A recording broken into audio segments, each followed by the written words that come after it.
नमस्ते दोस्तों, code with Poonam में आपका फिर से स्वागत है। अगर आप यहाँ नए हैं तो हमारे चैनल को प्लीज लाइक करें, शेयर करें और सब्सक्राइब करें और ऐसे ही कोडिंग ट्यूटोरियल्स के लिए हमारे साथ जुड़े रहें। आज हमारे 30 डे पैटर्न चैलेंज की श्रृंखला का 5वां दिन है और आज के वीडियो में हम सीखेंगे कि एक राइट एंगल ट्रायंगल पैटर्न को जावास्क्रिप्ट की मदद से कैसे प्रिंट किया जाता है और जिसमें उसी के रो नंबर्स हम प्रिंट करेंगे। तो चलिए अब वीएस कोड की तरफ बढ़ते हैं और चैलेंज को शुरू करते हैं।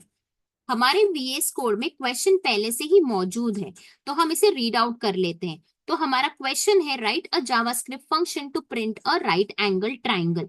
यानी कि हमें एक ऐसा जावास्क्रिप्ट फंक्शन लिखना होगा जो कि एक right angle triangle pattern print करेगा और उसका आउटपुट कुछ इस तरीके से दिखाई देगा।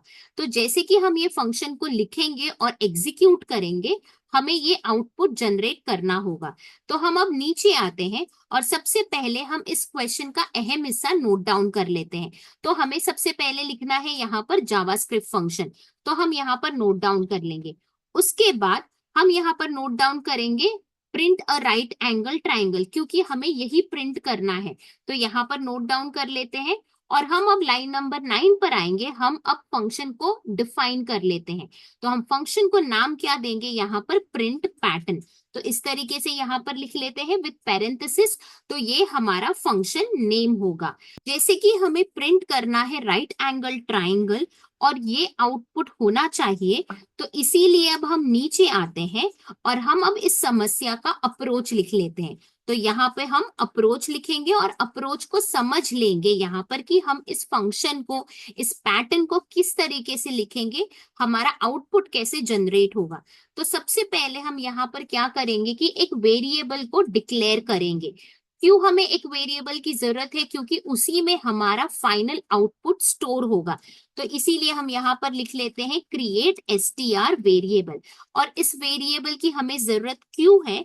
क्योंकि हम इसमें अपना फाइनल आउटपुट होल्ड करेंगे, यानी कि स्टोर करेंगे। तो हम यहाँ पर लिख लेते हैं। अब हम नीचे आते हैं और हम लिखेंगे let STR is equal to double quotes, यानी कि हम इसे इनिशियलाइज कर रहे हैं एम्प्टी स्ट्रिंग के साथ। ठीक है, उसके बाद हम क्या यूज करेंगे, यहाँ पर नेस्टेड लूप्स यूज करेंगे। तो हम लिख लेते हैं नेस्टेड लूप। नेस्टेड लूप का अर्थ ये होता है एक लूप के अंदर दूसरा लूप, यानी कि लूप के अंदर लूप, वही है नेस्टेड लूप। ठीक है, और यहाँ पर जैसे कि हमारे पास रोज है, कॉलम्स है, तो हम यहाँ पर दो लूप यूज करेंगे। तो यहाँ पर हम लिख लेते हैं आउटर लूप और नीचे हम लिख लेंगे इनर लूप। तो हमें दो ही लूप की जरूरत है, एक आउटर लूप होगा और एक इनर लूप होगा। अब आउटर लूप क्यों जरूरत है? क्योंकि हम क्या करेंगे, इस आउटर लूप के थ्रू हम कंट्रोल करेंगे या फिर मैनेज करेंगे हमारे नंबर ऑफ रोज को। यानी कि हमारे पास जितने भी रोज होंगे उतने रोज को हमारा आउटर लूप मैनेज करेगा। तो यहाँ पर हम लिख लेते हैं control n number of rows. ठीक है, और जो हमारा इनर लूप होगा वो क्या कंट्रोल करेगा, एन नंबर ऑफ कॉलम्स को कंट्रोल करेगा।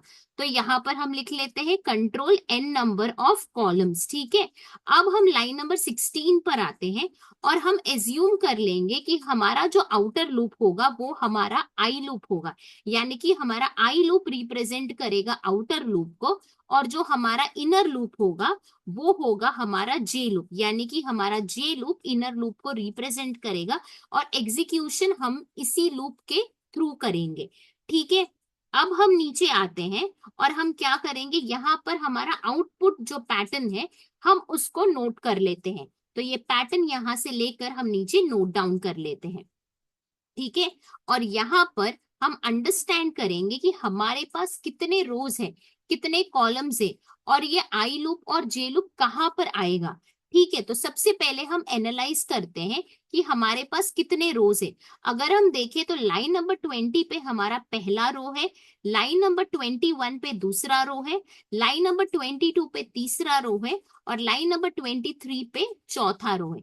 यानी कि हमारे पास टोटल कितने रोज है, 4 रोज है। तो हम यहाँ पर लिख लेते हैं ये हमारा पहला रो हुआ, उसके बाद हमारा ये दूसरा रो हुआ, उसके बाद हमारा ये तीसरा रो हुआ, उसके बाद हमारा ये चौथा रो हुआ। अब जैसे कि पता है हमें कि हमारा आई लूप ही कंट्रोल करेगा या मैनेज करेगा रोज को, तो यहाँ पर हम लिख लेते हैं आई लूप, यहाँ पर भी लिख लेंगे, यहाँ पर भी, और लास्टली यहाँ पर भी लिख लेते हैं।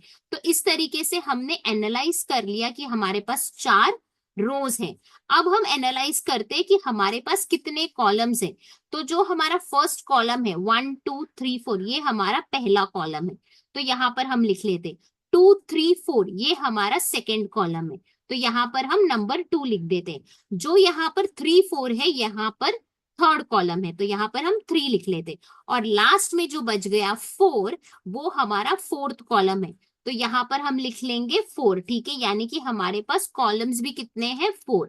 ठीक है, अब यहाँ पर हम आते हैं और यहाँ पर हम लिख देंगे जे लूप, क्योंकि हमारे कॉलम्स को कौन कंट्रोल करेगा, हमारे कॉलम्स को कंट्रोल करेगा हमारा जे लूप।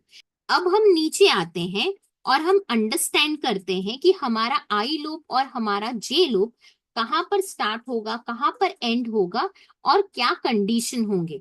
तो यहाँ पर हम लिखते हैं आई लूप, फिर नीचे आकर लिखेंगे जे लूप, और यहाँ पर आते हैं और हम लिखेंगे स्टार्ट, और यहाँ पर हम एंड भी लिख देते हैं।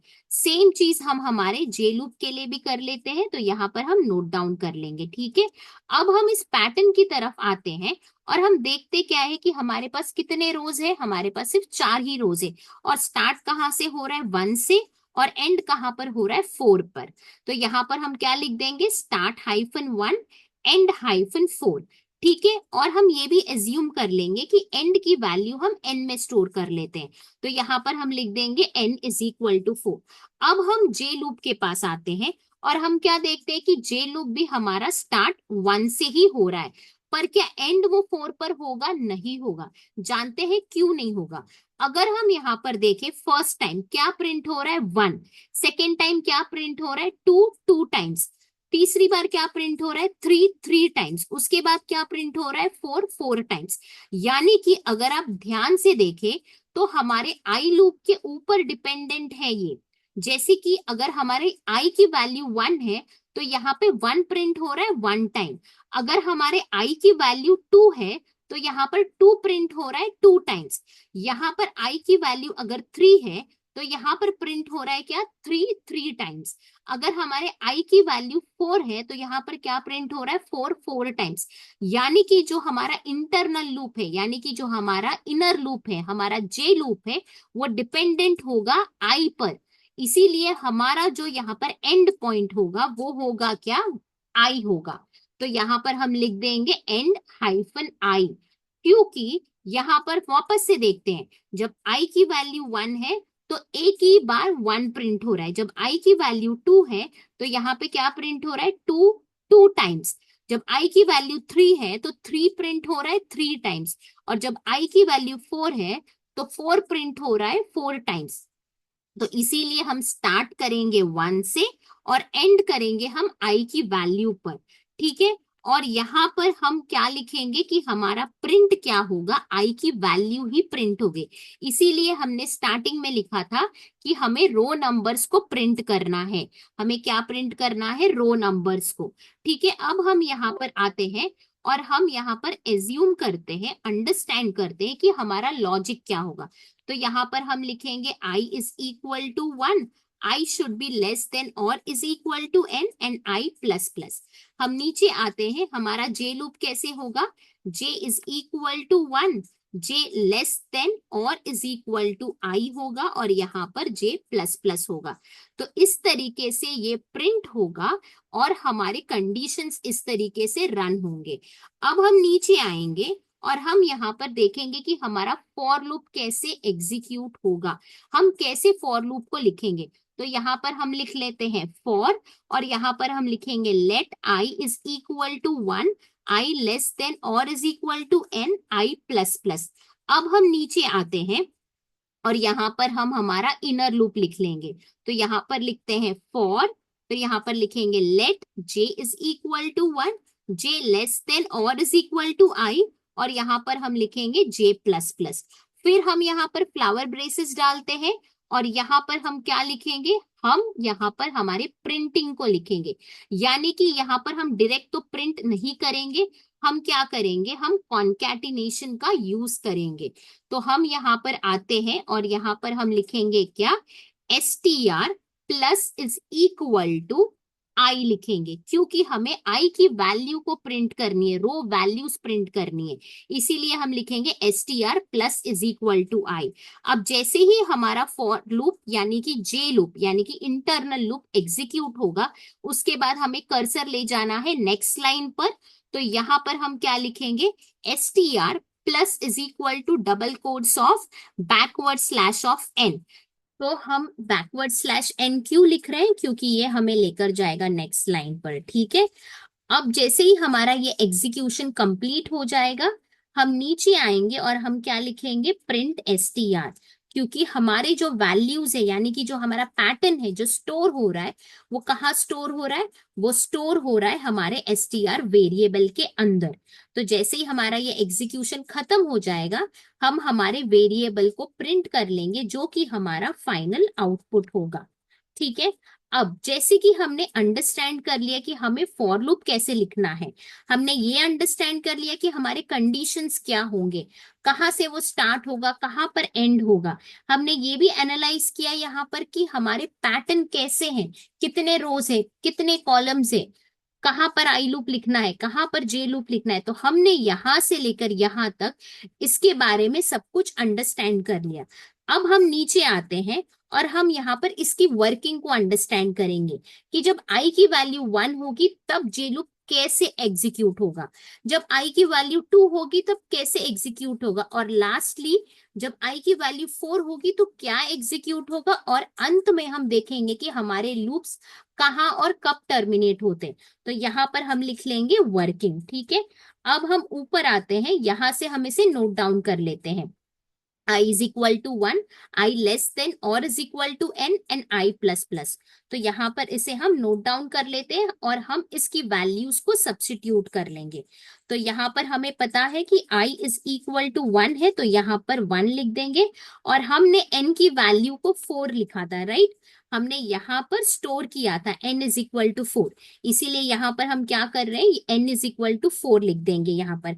अब हम इस कंडीशन को टेस्ट करते हैं, क्या 1 4 से छोटा है, हाँ ये छोटा है, इसीलिए ये क्या हो जाएगा, ट्रू हो जाएगा।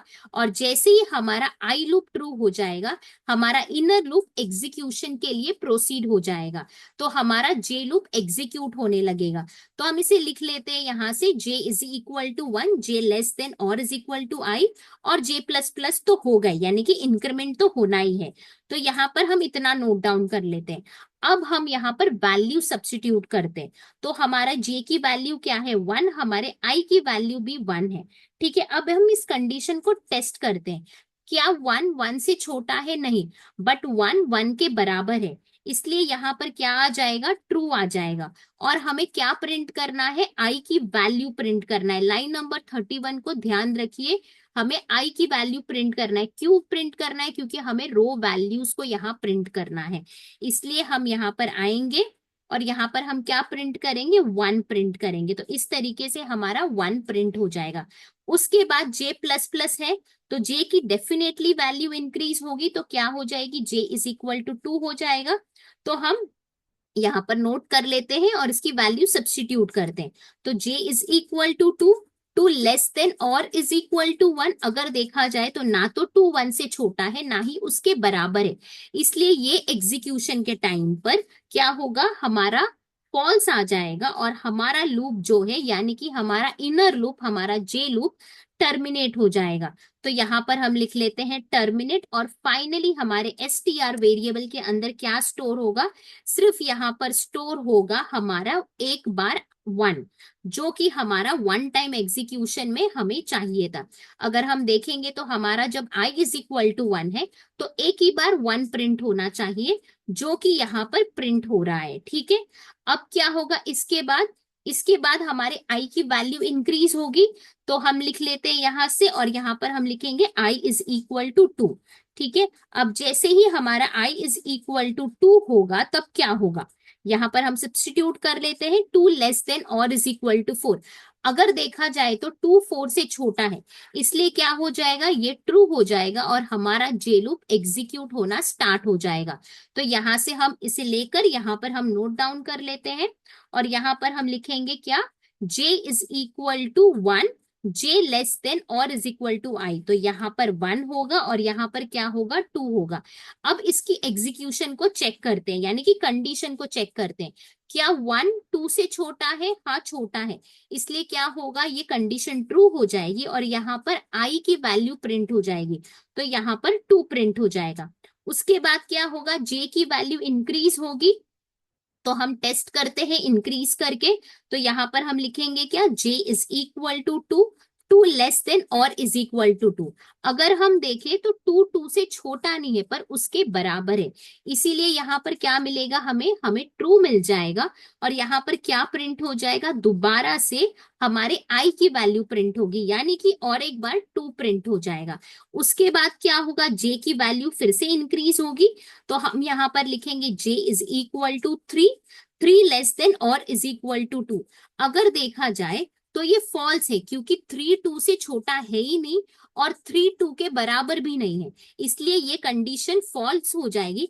और जैसे ये कंडीशन फॉल्स होगी, यहाँ पर क्या हो जाएगा, टर्मिनेशन हो जाएगा इस लूप का। और यहाँ पे हमें क्या अपडेट हो जाएगा, हमारे str वेरिएबल के अंदर, यानी कॉन्कैटिनेशन में क्या हो जाएगा, str plus is equal to हमारा 2 बार 2 हो जाएगा। अगर हम देखेंगे तो हमें वही तो चाहिए था, ऊपर जाते हैं, लाइन नंबर 21 के पैटर्न में 2 टाइम्स 2 प्रिंटेड है, तो यहाँ पर हमारा ये वैल्यू इस str के अंदर अपडेट हो जाएगा। इसके बाद हमारे i की वैल्यू क्या होगी, इंक्रीज होगी और i इज इक्वल टू 3 हो जाएगा। तो यहाँ पर हम लिख लेते हैं i is equal to 3, 3 less than और is equal to 4 and i plus plus. अब हम ये कंडीशन को टेस्ट करते हैं, क्या 3 4 से छोटा है? हाँ छोटा है, इसलिए ये कंडीशन क्या हो जाएगी, ट्रू। और जैसे ये ट्रू होगी, हमारा जे लूप एग्जीक्यूट होना शुरू हो जाएगा। तो हम ये ले लेते हैं, j is equal to 1, j less than और इज इक्वल टू i, और यहाँ पर हम नोट कर लेते हैं और इसकी वैल्यूज को हम सब्स्टिट्यूट करेंगे। तो यहाँ पर हम लिखते हैं 1 और i की जगह पर हम लिखेंगे 3। अब हम कंडीशन को टेस्ट करेंगे, क्या 1 3 से छोटा है? हाँ छोटा है, इसीलिए ये ट्रू हो जाएगा। और यहाँ पर क्या प्रिंट हो जाएगा, यहाँ पर प्रिंट हो जाएगा 3। उसके बाद क्या होगा, j की वैल्यू दोबारा से इंक्रीज होगी, तो j की वैल्यू हो जाएगी क्या, j इज इक्वल टू 2 हो जाएगा। तो यहाँ पर हम लिख लेते हैं j is equal to 2, 2 less than और इज इक्वल टू 3। अगर हम कंडीशन को टेस्ट करते हैं तो ये क्या होगा, ट्रू होगा। और यहाँ पर हमें क्या प्रिंट करना होगा, दोबारा से 3, यानी कि हमारे i की वैल्यू। उसके बाद क्या होगा, j की वैल्यू दोबारा से इंक्रीज होगी, तो यहाँ पर हम लिखेंगे j is equal to 3 and 3 less than और इज इक्वल टू 3। अगर हम अभी भी देखें, यहाँ पर क्या हो जाएगा, ट्रू ही हमें मिलेगा, क्योंकि 3 3 से छोटा नहीं है पर उसके बराबर है, इसीलिए 3 is equal to 3 is what, true. और इसके बाद क्या होगा, फिर हमारे i की वैल्यू दोबारा से प्रिंट होगी, तो यहाँ पर हम प्रिंट कर देंगे क्या, 3। इसके बाद क्या होगा, j की वैल्यू दोबारा से इंक्रीज होगी, तो यहाँ पर हम लिखेंगे j is equal to 4, 4 less than और इज इक्वल टू 3। अब हम कंडीशन को टेस्ट करेंगे तो ये फेल होगा। क्यों होगा, क्योंकि 4 ना ही 3 से छोटा है ना ही उसके बराबर है, इसीलिए ये कंडीशन क्या होने वाली है, फेल होने वाली है। और जैसे ये कंडीशन फेल होगी, हमारा जे लूप क्या हो जाएगा, टर्मिनेट हो जाएगा। तो यहाँ पर हम लिख लेते हैं टर्मिनेट, और उसके बाद फाइनली हमारे str के अंदर क्या वैल्यूज अपडेट हो जाएंगी, प्लस इज इक्वल टू के अंदर 3 3 3 इस तरीके से प्रिंट हो जाएगा। अगर हम यहाँ पर देखें तो हमारे आउटपुट में यही था, जब i इज इक्वल टू 3 होगा तो हमें 3 टाइम्स 3 प्रिंट करना है, यानी कि फर्स्ट टाइम ये, सेकेंड टाइम ये वाला और तीसरा टाइम ये वाला। उसके बाद तो लूप फेल हो जाएगा, यानी कि टर्मिनेट हो जाएगा। ठीक है, इसके बाद क्या होगा, हमारे i की वैल्यू दोबारा से इंक्रीज होगी, तो i इज इक्वल टू 4 हो जाएगा। तो हम यहाँ पर लिख लेते हैं i is equal to 4, 4 less than और is equal to 4 and i plus plus. ठीक है, अब हम कंडीशन को टेस्ट करते हैं, क्या 4 4 से छोटा है? नहीं है, बट 4 4 के बराबर है। सही है, इसीलिए यहाँ पर क्या हो जाएगा ट्रू, और जैसे ही ट्रू होगा दोबारा से हमारा जे लूप रन होना स्टार्ट हो जाएगा। तो हम j is equal to 1, j less than और इज इक्वल टू आई यहाँ से ले लेंगे और यहाँ पर नोट डाउन कर लेते हैं और इसमें इसकी वैल्यूज को सब्स्टिट्यूट करते हैं। तो j is equal to 1, j less than और इज इक्वल टू 4 हो जाएगा। इस वक्त क्या होगा, हमारा ट्रू ही होगा क्योंकि 1 4 से छोटा है, तो यहाँ पे ट्रू हो जाएगा। उसके बाद क्या वैल्यू प्रिंट होगी, यहाँ पे वैल्यू जो प्रिंट होगी वो होगी 4, क्योंकि आई की वैल्यू क्या है इस वक्त 4। इसके बाद क्या होगा, जे की वैल्यू इंक्रीज होगी और जे इज इक्वल टू 2 हो जाएगा। तो j is equal to 2, 2 less than और इज इक्वल टू 4 होगा। और यहाँ पर अगर हम टेस्ट करते हैं तो ये कंडीशन दोबारा से ट्रू होगी और हमें प्रिंट होगा 4, यानी कि हमारे आई की वैल्यू। उसके बाद क्या होगा, j इज इक्वल टू 3 होगा, 3 लेस देन और इज इक्वल टू 4। दोबारा से ये कंडीशन ट्रू ही है तो ये 4 प्रिंट हो जाएगा। उसके बाद क्या होगा, j की वैल्यू दोबारा इंक्रीज होगी, तो यहाँ पर हम लिखते हैं j is equal to 4, 4 less than और इज इक्वल टू 4, 4 4 से छोटा नहीं है पर उसके बराबर है, इसीलिए हमें क्या मिल जाएगा, हमें मिल जाएगा ट्रू।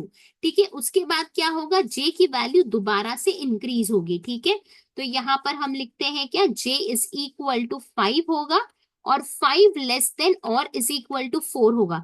अब यहाँ पर क्या होगा, ये कंडीशन हो जाएगी फेल, क्योंकि 5 4 से छोटा नहीं है उसके बराबर भी नहीं है, तो ये हो जाएगा फॉल्स। ठीक है, और यहाँ पर हमारा ये जे लूप टर्मिनेट हो जाएगा। ठीक है, और इसके बाद क्या होगा, इस str वेरिएबल के अंदर हमारा क्या स्टोर हो जाएगा, str plus is equal to यहाँ पर 4 4 4 4 होगा, यानी कि 4 टाइम्स 4 प्रिंट हो जाएगा। ठीक है, अब इसके बाद क्या होगा, i की वैल्यू दोबारा से इंक्रीज होगी, तो यहाँ पर हम लिखते हैं i is equal to 5 and 5 less than और इज इक्वल टू 4। अब हम कंडीशन को टेस्ट करते हैं, क्या 5 4 से छोटा है, नहीं है, क्या 5 4 से बराबर है, नहीं है, इसीलिए यहाँ पर ये कंडीशन क्या हो जाएगी, फेल। और उसके बाद हमारा आई लूप भी क्या हो जाएगा, टर्मिनेट, यानी कि हमारे दोनों लूप्स खत्म हो चुके हैं। ये तो ऐसे ही खत्म हो जा रहा था, यानी कि टर्मिनेट हो जा रहा था इंटरनली ही, और बाद में जो हमारा आई लूप बचा था वो भी टर्मिनेट हो जा रहा है जब i इज इक्वल टू 5 है, यानी कि हमारे लूप्स यहाँ पर टर्मिनेट हो जा रहे हैं। ठीक है, अब इसके बाद क्या करेंगे, अब जैसे ये टर्मिनेशन हो जाएगा उसके बाद क्या होगा, हम हमारे str वेरिएबल को प्रिंट कर लेंगे और जैसे ही हम प्रिंट करेंगे हमें हमारा फाइनल आउटपुट मिल जाएगा। ठीक है, अब जो हमने अंडरस्टैंड किया हमारी वर्किंग को, हमारे लूप्स को A to Z, हम इसको फंक्शन के अंदर लिख लेते हैं। ठीक है, तो अब हम नीचे आते हैं और हम लिखेंगे हमारे फंक्शन को। उसके पहले हम टर्मिनल ओपन कर लेते हैं ताकि हम वहां पर एग्जीक्यूशन कर सकें। तो हम न्यू टर्मिनल ओपन कर लेते हैं राइट साइड में, और यहाँ पर हम लिखेंगे फंक्शन और लिखेंगे फंक्शन का name print pattern parenthesis flower braces, और इस फंक्शन को इन्वोक कर लेते हैं और इसके अंदर हम वैल्यू पास करेंगे 4 और यहाँ पर n as n parameter receive कर लेते हैं। अब हम यहाँ पर लिखेंगे console dot log of n। ठीक है, और हम यहाँ पर टर्मिनल में आके इसे टेस्ट कर लेते हैं। तो यहाँ पर हम लिखेंगे node 05 pattern डॉट js और हम हिट करते हैं एंटर। जैसे ही हिट करते हैं हमें क्या मिल रहा है, 4 मिल रहा है, यानी कि यहां से यहां तक ये प्रॉपरली एग्जीक्यूट हो रहा है। जो हम वैल्यूज पास कर रहे हैं वो एन में रिसीव हो रहा है और वो हमें प्रिंट करके भी दे रहा है। अब हम यहाँ पर आते हैं और सबसे पहले हम str वेरिएबल को डिक्लेयर करते हैं और उसे एम्प्टी स्ट्रिंग के साथ इनिशियलाइज कर लेते हैं। तो let str is equal to double quotes करते हैं। अब हम हमारे नेस्टेड लूप्स को लिख लेते हैं, तो यहाँ पर हम लिखेंगे for let I is equal to 1, I less than or is equal to n and I plus plus। ठीक है, इसके बाद हम लिखेंगे क्या, for let j is equal to 1 और j कहाँ पर एंड होगा, I पर, तो j less than or is equal to I होगा और j प्लस प्लस होगा। ठीक है, अब हम यहाँ पर फ्लावर ब्रेसेस के अंदर हम यहाँ पर डायरेक्टली कॉन्कैटिनेशन नहीं करते, हम देखते हैं लूप्स कितनी बार रन हो रहा है। तो हम यहाँ पर लिखेंगे क्या, कंसोल डॉट लॉग ऑफ, यहाँ पर लिखेंगे आई हाइफिन फिर कॉमा आई लिखेंगे, उसके बाद कॉमा फिर डबल कोट्स जे हाइफन, उसके बाद कॉमा और जे लिख देते हैं। ठीक है, अब हम कंसोल पर आते हैं यहाँ पर, और यहाँ पर हम क्या लिखेंगे, node05 pattern.js। ठीक है, और एंटर करते हैं। तो हमें टर्मिनल में आउटपुट क्या मिल रहा है, यहाँ पर मिल रहा है जब आई की वैल्यू 1 है तो जे कितनी बार रन हो रहा है, सिर्फ एक बार। जब आई की वैल्यू 2 है तो जे कितनी बार रन हो रहा है, 2 टाइम्स, राइट। अब यहाँ पर हम इसे समझ लेते हैं। जब आई 1 था तो एक ही बार रन हुआ, जब आई 2 था तो जे 2 ही बार रन हुआ। सिमिलर केस यहाँ पर हो रहा है, जब आई 3 होगा तो 3 टाइम्स, और जब आई 4 होगा तो जे कितनी बार, 4 टाइम्स। सेम चीज यहाँ पर हो रहा है, और यही चीज हमें यहाँ पर मिली है। ठीक है, अब हम नीचे आते हैं, और यहाँ पर हमने क्या लिखा था, i इज इक्वल टू 5 लिखा था, और यहाँ पर क्या हो रहा था, टर्मिनेशन। इसीलिए यहाँ पर i is equal to 5 execute ही नहीं हो रहा है, क्योंकि यहाँ पर वो टर्मिनेट हो जा रहा है। ठीक है, उसके बाद हम यहाँ पर आते हैं, इसे कमेंट कर लेते हैं, और अब हम इसे str के अंदर कॉन्कैटिनेट कर लेंगे। क्या कॉन्कैटिनेट करेंगे, सिर्फ i की वैल्यूज। ठीक है, यहाँ पर 2 टाइम्स जो 2 है, 3 टाइम्स जो 3 है, 4 टाइम्स जो 4 है, 1 टाइम जो 1 है, ये सबको हम कॉन्कैटिनेट कर लेते हैं। तो यहाँ पर हम लिखेंगे str plus is equal to i. अब इसके बाद हम इस लूप के बाद हम कंसोल कर लेते हैं। तो यहाँ पर हम लिखेंगे console dot log of str। ठीक है, और यहाँ पर आते हैं, टर्मिनल को क्लियर कर लेते हैं, और लिखेंगे क्या, node05 पैटर्न, और एंटर करते हैं। तो अगर हम यहाँ पर देखें तो हमें क्या मिल रहा है, हमें एग्जैक्ट आउटपुट मिल रहा है, बट पैटर्न नहीं मिल रहा है। यानी कि हमारे वैल्यूज तो प्रिंट हो रहे हैं, पर पैटर्न नहीं मिल रहा है। इसीलिए हमें क्या करना होगा, पैटर्न के लिए हमें ये लाइन लिखनी होगी, str plus is equal to double quotes of backward slash of n। तो यहाँ पर आते हैं, और यहाँ पर हम क्या लिखेंगे, str plus is equal to double quotes of backward slash of n। और जैसे ही हम लिखेंगे, देखते हैं टर्मिनल में क्या आउटपुट आता है। तो हम लिखेंगे node05 pattern.js, और हम हिट करते हैं, तो हमें पैटर्न तो मिल रहा है, बट एग्जैक्ट नहीं। यानी क्यों नहीं मिल रहा है, क्योंकि हमारे पास यहाँ एक लाइन और ऐड हो रही है, क्योंकि जैसे ही एग्जीक्यूशन होगा इसे नेक्स्ट लाइन पर ले जाना है, इस वजह से। लेकिन हमें ये स्पेस तो नहीं चाहिए, इसलिए हम क्या करेंगे, ट्रिम मेथड का यूज करेंगे। तो str डॉट ट्रिम यूज करेंगे, और जैसे ही ट्रिम यूज करेंगे ये एडिशनल स्पेसेस को हटा देगा। यही काम है ट्रिम मेथड का। स्ट्रिंग में आगे और पीछे अगर एडिशनल स्पेसेस हैं तो हम ये मेथड यूज करके उसे रिमूव कर सकते हैं। तो यहाँ पर हम लिखेंगे node05 pattern.js, और हम हिट करते हैं एंटर। जैसे ही हिट कर लिया, हमें हमारा एग्जैक्ट आउटपुट मिल रहा है। हम क्या करते हैं, कंसोल डॉट लॉग एन को भी कमेंट आउट कर देते हैं, टर्मिनल को क्लियर करते हैं, और एक बार रन कर लेते हैं। node05 pattern.js और हिट किया, हमें एग्जैक्ट आउटपुट मिल रहा है। चलिए यहाँ पर देखते हैं, हमें हमारा एग्जैक्ट पैटर्न यानी कि आउटपुट मिल रहा है। ठीक है, अब हम यहाँ पर आते हैं, हम इसे एक बार रिकैप कर लेते हैं। तो हमें क्या करना था, हमें एक ऐसा जावास्क्रिप्ट फंक्शन लिखना था जो एक राइट एंगल ट्रायंगल प्रिंट करे, और वहां पर हमें क्या आउटपुट जनरेट करके देगा, इस तरीके का आउटपुट होना चाहिए जो हमने यहाँ पर जनरेट किया है। ठीक है, उसके बाद हमने यहाँ पर क्या किया, हमने इस क्वेश्चन के अहम हिस्से को नोट डाउन कर लिया, और हमने जेएस फंक्शन को डिफाइन कर दिया कि हमारा फंक्शन का नाम क्या होगा, प्रिंट पैटर्न, और हमें ये आउटपुट जनरेट करना था। इसलिए हम नीचे आए और हमने अप्रोच लिखा। अप्रोच में हमने ये लिखा कि हमें एक str वेरिएबल को डिक्लेयर करना होगा और इनिशियलाइज करना होगा डबल कोट से। ठीक है, इस क्वेश्चन में हम और क्या यूज करेंगे, नेस्टेड लूप को यूज करेंगे। तो यहाँ पर हम सिर्फ दो ही लूप यूज करेंगे, आउटर लूप और इनर लूप। हमारा जो आउटर लूप होगा वो रोज को कंट्रोल करेगा, जो इनर लूप होगा वो कंट्रोल करेगा हमारे कॉलम्स को।